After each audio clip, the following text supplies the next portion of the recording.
The general span for FM radio stations usually falls in the range of 79 kHz to 108 kHz. AM stations generally fall in the range of 530 kHz to 1750 kHz. Within these frequencies, 99.9% of audible radio lives. In these parameters, you will find talk radio, rock, rap, country, etc. Basically everything you generally associate with radio. Outside these areas were military stations used during the wars, and some rogue stations that have all been since shut down or discontinued. Those areas are known as dark frequencies, or dark radio. No one with specialized radios have heard anything on dark radio in years. Until now. One day, a man came home from the flea market with a highly sensitive, military-grade frequency radio. His wife thought it was a worthless piece of crap, but the husband, being a huge history buff, thought it was a wise investment.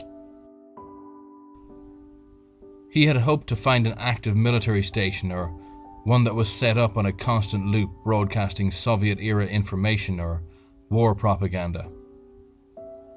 He would spend hours a day scanning for stations and hoping he could find something out there that would make his purchase worthwhile.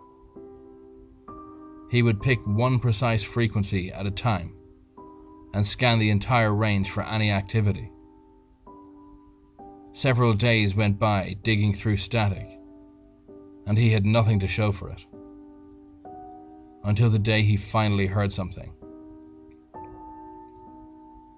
It was very grainy at first. He tried to fine-tune it as best as possible, but he was barely able to make out what was being said. He could hear words, but he was unable to understand them. He went out the next day and bought a sound recorder. When he turned on the radio, he was shocked how much clearer the signal came in. It was still grainy, but he could make out some of it. In a low groan, he heard, "We have." We have. We have what? The man thought to himself. The possibilities were endless. The man noticed that the words kept repeating on a loop. He had found exactly what he was looking for. An old abandoned loop station. He turned on the recorder and tried to record the sound as best he could. The next day, he was going to take it to a studio and see if they could find out what exactly was being said. The man barely got any sleep that night.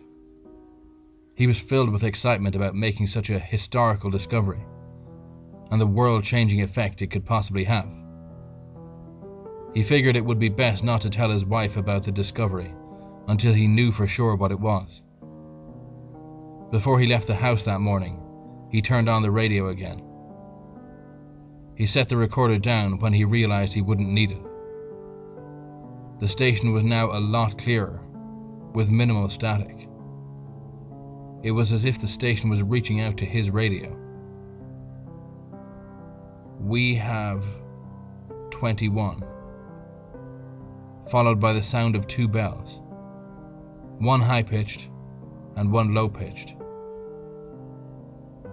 The man sat in awe, listening to the loop over and over again. "We have 21. We have 21.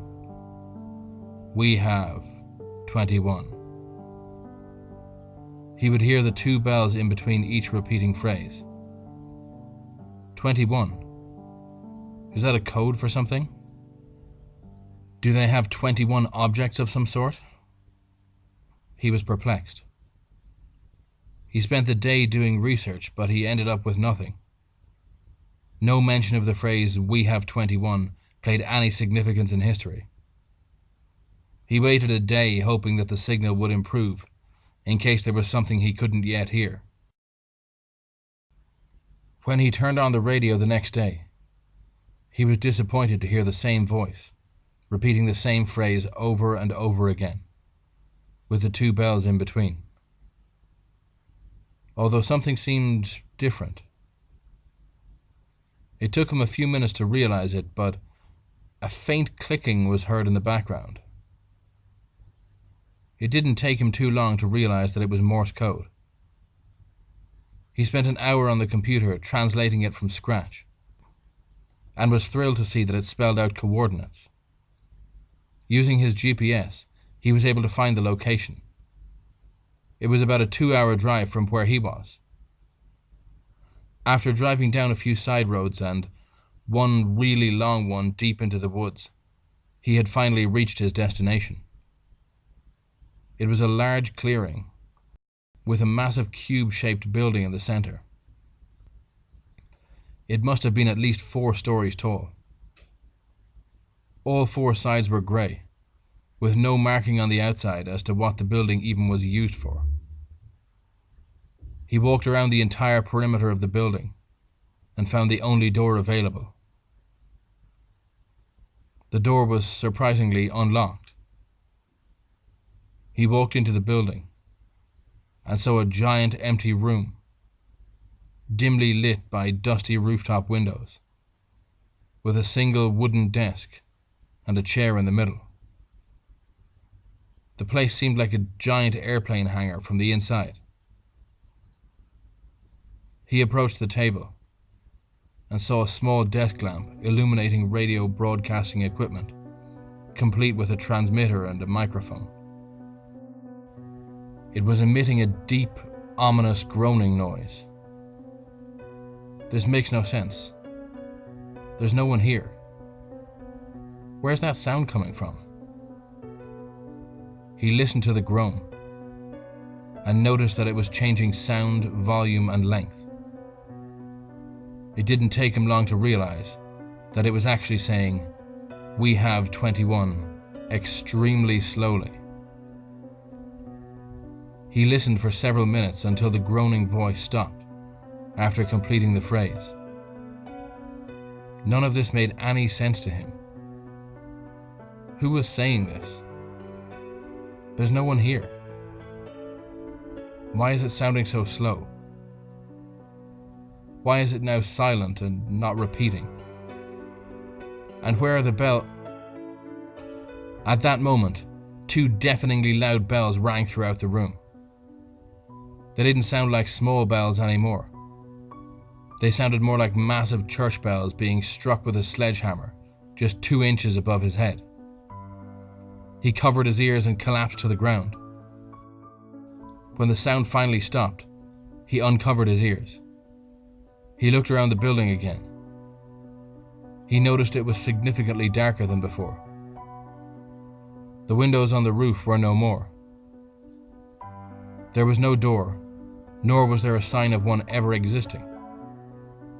The lamp on the desk was still lit, and all the broadcasting equipment was still there.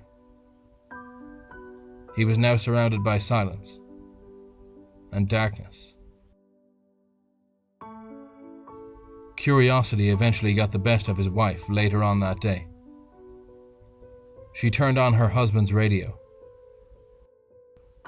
Clear as day, as if he were standing right there in the room with her, she heard his voice.